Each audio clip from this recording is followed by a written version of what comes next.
How to set up Twilio account.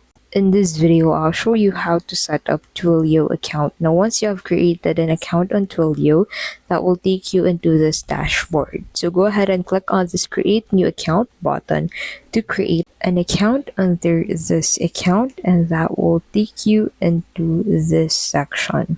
So in here, you need to go ahead and enter the required details such as your account friendly name and choose what will this account be used for. So make sure to select Twilio from here and then click on that continue button at the bottom right of this page.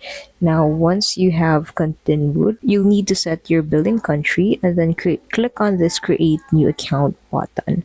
Now that will redirect you into this section.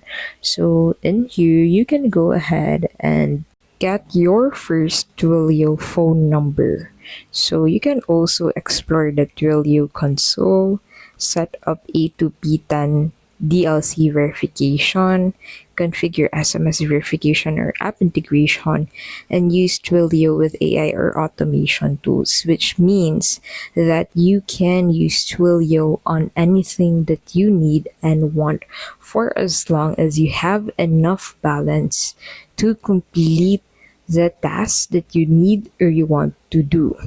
So you need to complete this first to be able to personalize your board on Twilio. And then once you're done with this, you can go ahead and proceed on using Twilio. And that is how you can basically set up your Twilio account. If this video was helpful, please don't forget to give this video a like and subscribe for more videos like this.